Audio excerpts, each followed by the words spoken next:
Okay, so we have sort of a mixed class going on here. Um, Back in the day when we had enough students, we would have the beginning class now in this time slot, and then we would do the advanced class in the next hour. But what's happened is we don't have enough students, so everything's sort of gotten mushed into one single thing. So I think we need to at least for Carlos, if he there he comes, we need to at least touch on the moves so that he can learn them. Now, I think Carlos, you learned this form in the past, isn't that right?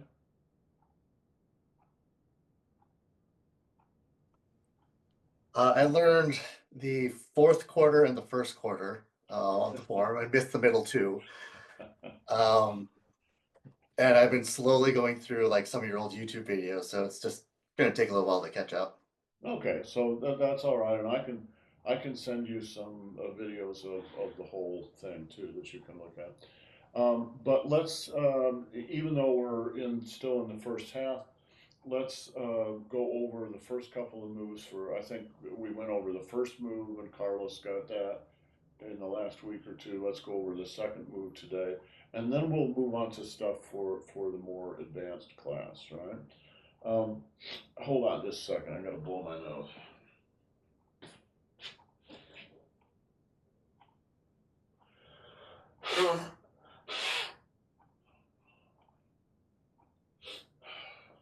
Okay, so first move.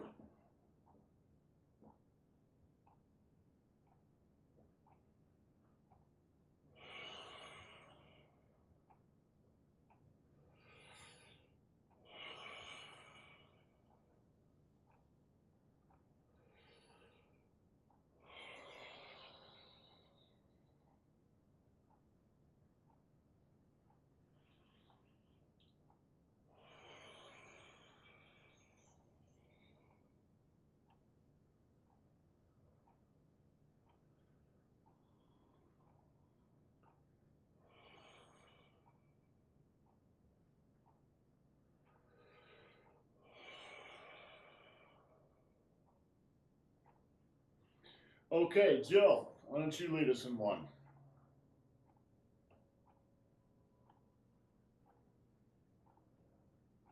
Okay.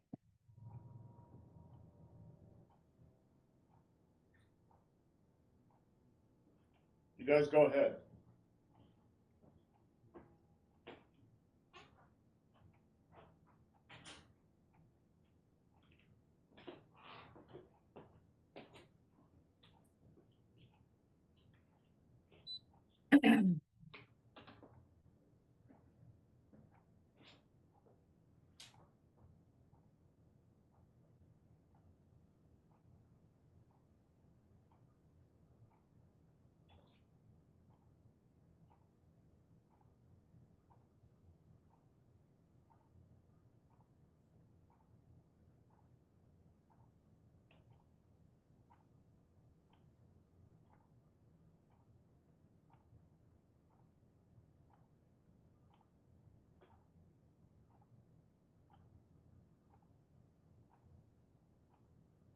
Okay, and Catherine.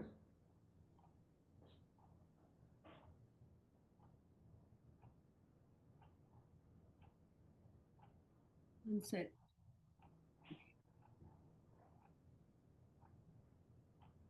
Okay.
right, and Carlos. Okay.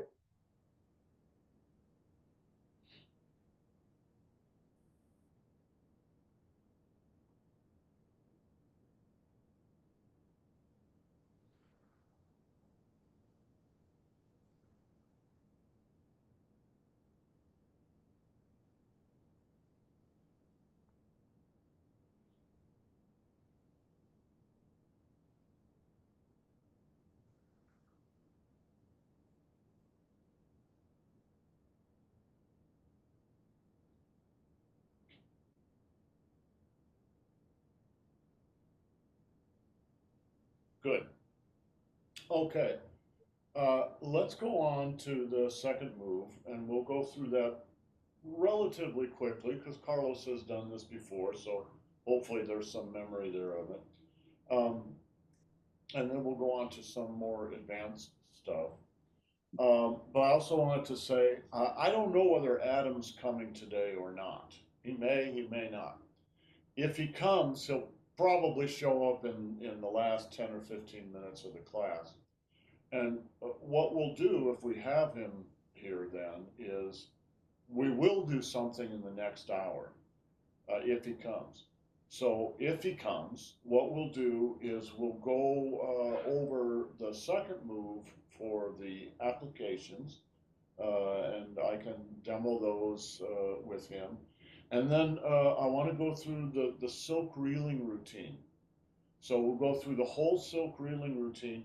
About half of it, you don't really need to do this, but half of it, you need to understand what it is you're doing when you do it. So when you do shoulder rolls like that, it's because somebody's pushing on your shoulder, right?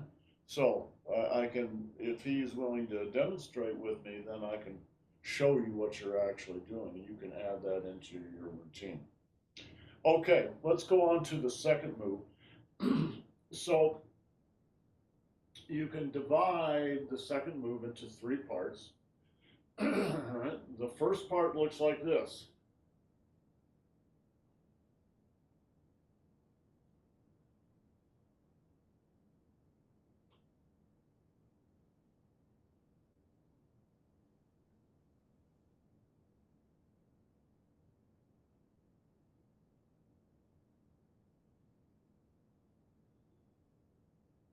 Okay, so in order to remember complex moves like that, it really helps to break this down into starting with the Dantian directions. So the first move is 4 Li circles, 4 front to back circles. 1, 2, 3, 4, right? So then you need to figure out which of them are forwardly circles and which are reversely circles, but that's pretty easy. The second move starts with 2 shoe circles and then 1 ping circle. Shoe circles are side to side, ping circles are level, so it looks like this. Here is the first shoe circle. Here is the second shoe circle. And then there is a ping circle. All right, so you're going in a ping circle, a level circle like this. All right.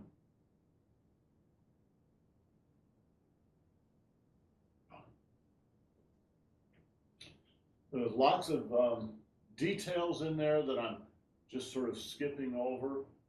But for this first go through, just get the basics down, you know, and then you've got something to work with. Clockwise shoe circle, counterclockwise shoe circle, and a clockwise ping circle. Clockwise meaning right-handed. So pretty easy to remember. Clockwise, counterclockwise, and clockwise again. Boom. Okay, Jill, let's see you do it.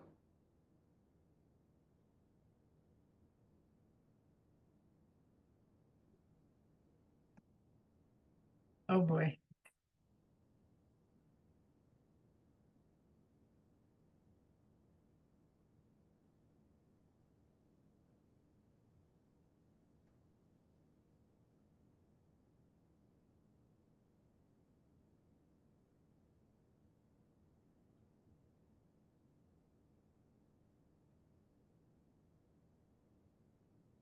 Good. All right, and Catherine.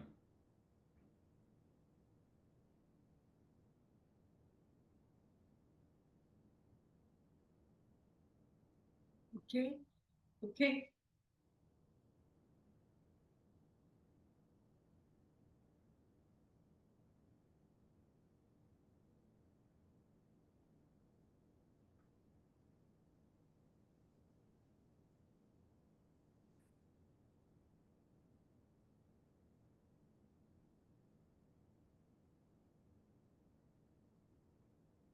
Good.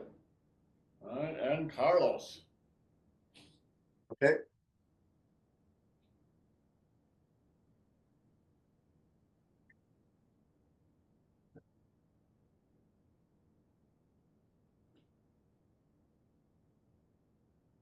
Well, that's backwards. The whole reverse thing is Yes.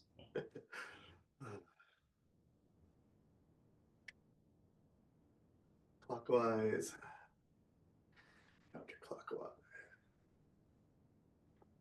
Good.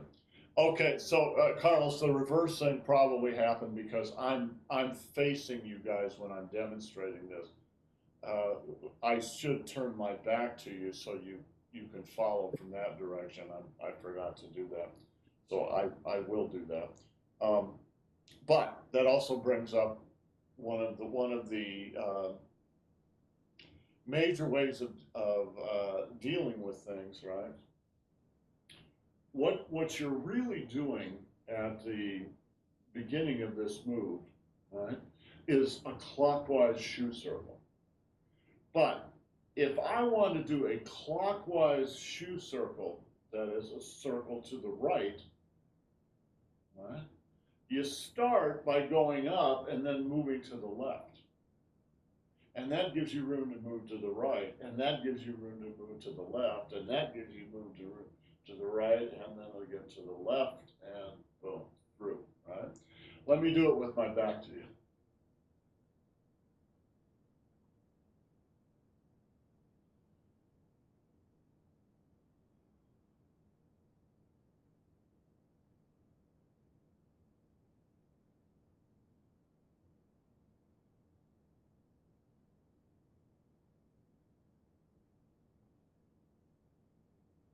One more.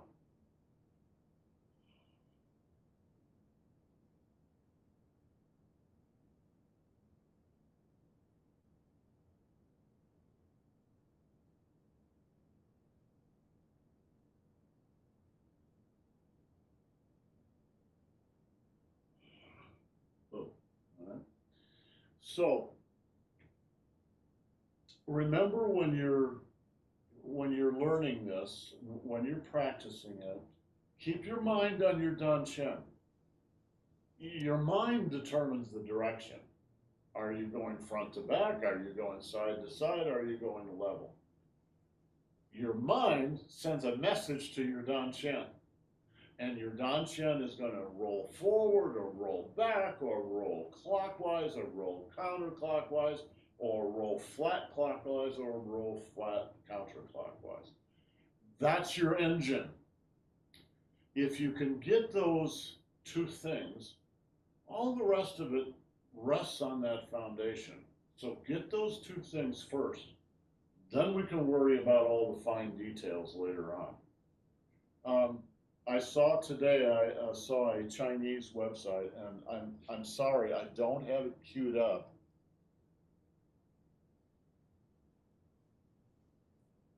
In fact, maybe I can cue this up. I'll tell you what.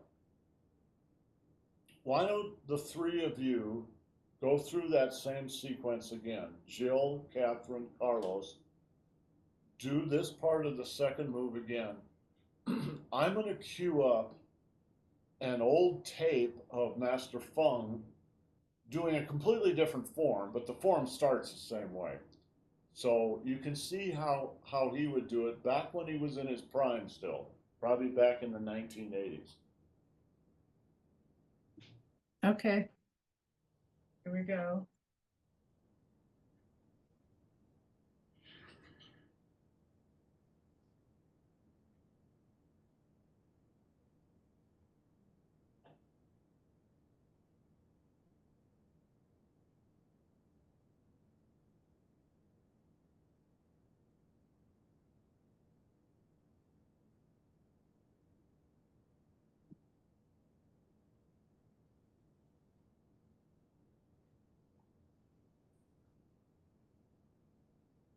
Jill, you should just like lead them all because otherwise it's gonna take too much time to switch from one person to the other for the Okay. leading. for the All right. leading. Then what I'll do is the next one I'll do with my back to the camera Okay, and then again forward. How's that? it's good. Okay.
Okay, I'm going to do a screen share here, and Kevin, you will be interested in this, I'm sure. You'll be interested in this page. We're going to go first to an index page. This is a Chinese website, so I think I've got it. You can get it translated into English now, so it's translated. But when you first look at it, it was all Chinese, and we're going to watch like one minute of Master Funk.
So do you have any idea where that was filmed?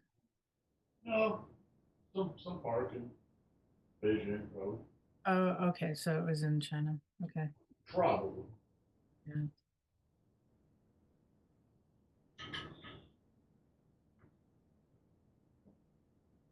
Sorry, I didn't mean to play that much, but I used to watch that tape over and over and over and over when I was learning that form. Kevin, what form is that? 48? That's a 71. That's the one I don't know. Oh. Well, So, you can learn it. so, so how is it? Because I mean, the one major difference is the actually completely leaving the ground.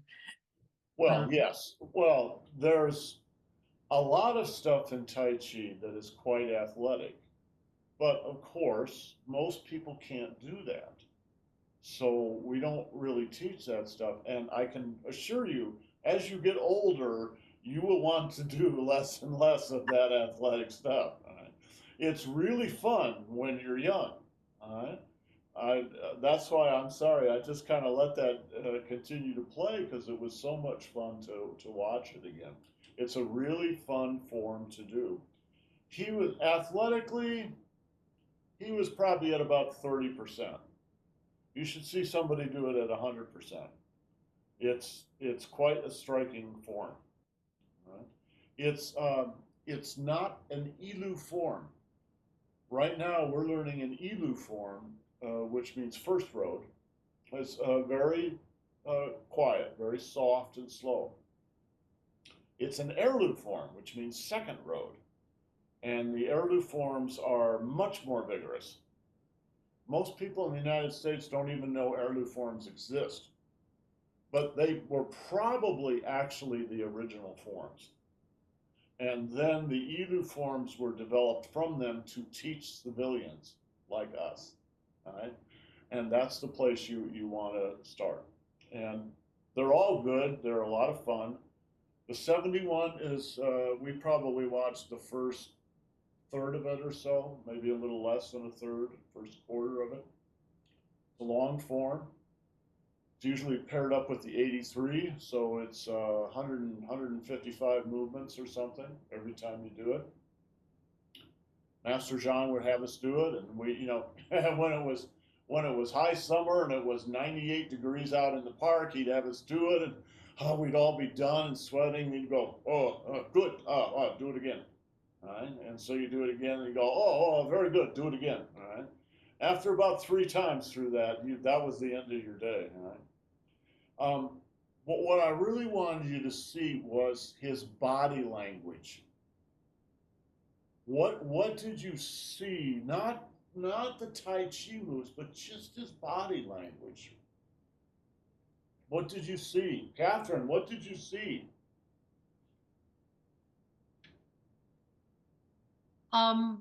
I definitely saw more the martial side of it in the way he performs. Yes. And also I could almost feel that he was centered at any moment. Yes. And that was quite amazing and fascinating to watch, actually. I think both those things are absolutely true. Feng was very famous in China. When he passed away in 2012, he was the tradition there is the body is cremated and then the ashes are interred somewhere. His ashes were interred in the what do they call it? Can't remember the Chinese, but it's essentially the Hall of Heroes. So it's where the national treasures are interred. All right, so that's where he went. Um, he's much more martial. Um, Another thing about him, and I think a lot of his fame comes from this, Master Feng was a really nice guy. He was very fun to be with. He was always laughing, and he was very nice to people, particularly older people. He was just a nice guy. But when you watch him do Tai Chi, he looks fierce. You know, there's no doubt about it, right? The warrior is out there. And I think some of his fame just comes from the strength of his presentation. The one thing I wanted you to get, though, is how loose he is. Did you notice that? His movements are not tight, they're loose. Right? They're loose. Now, that comes from doing it for 50 years. That helps a lot. But if you need something to give you permission to just loosen up a little bit in your dance, watch Master Fung. Yeah, Kevin. Well, it didn't have those damn robes on. You could see a lot more, but you could see, because a lot of people, and I'm getting better at it, they'll generate the moves from the shoulders. Yeah. And you can see his dantian turn, and it propels the arms and the legs from that. So Yes. that's where the power of the loop, you're talking about the daimai and getting that rotation from the mass. That's and it goes out. You can see it. It's like the whip, etc. You can see that in him very well in that video. Yeah, I agree, and I like the fact that you mentioned the whip-like nature of this. That's part of the reason for being so loose. When he did, can't remember the Chinese for the name now, but watch. This doesn't like that. You watch most people do it, and it's, you know, right? Yeah, that's how you would actually do it. Some guy has tried to hit you. He's probably tried a backhand like this. Here comes his backhand in, you catch it, draw it across your body, and give him a backhand. 1-2. All right? 1-2. 1-2. 1-2. All right? It's boom. It's loose. In essence, right? But you have to know what you're doing before you can just relax and loosen up. But think about the move we just did. It's not this.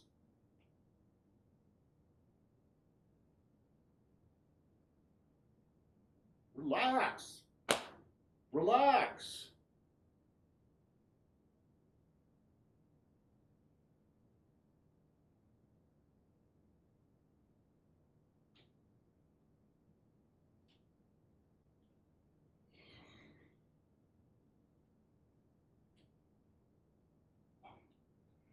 Now, there's a million details that can be added to that foundation. It's fine to just do the foundation. There is nothing at all wrong with that. It's good to do that. You can add details in, providing you understand the details. So let me show you a detail. And I'm going to kind of restrict this a little bit so you can see it.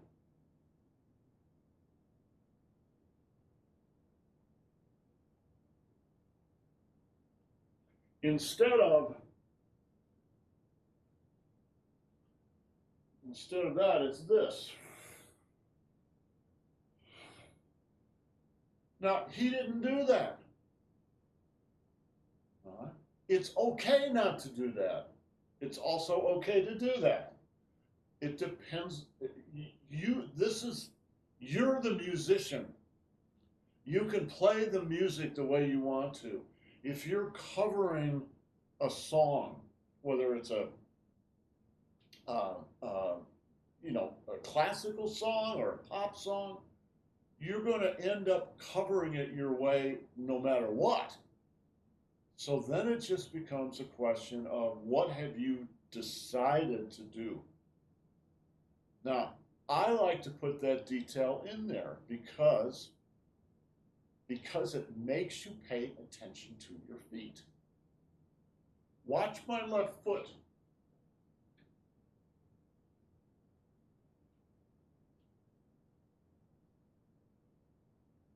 it gets you turning halfway to where you want to go. Now, a lot of people don't like Master Feng. They just didn't do that move. Master Zhang, my teacher, did it because he learned it that way from Chen Zhao Kui, who was Chen Fa Ke's eldest son. And Chen Fa Ke taught Feng, who taught Zhang, and Zhang was also learning from Chen Zhao Kui, who was Chen Fa Ke's eldest son. So my teacher had two teachers, Feng and Chen. All right? My teacher learned a lot of Qina and a lot of details that just aren't there all the time. Now, that doesn't mean that Feng didn't know it. He was just making a decision not to do it. So we can watch Catherine. Catherine is making decisions about what to do.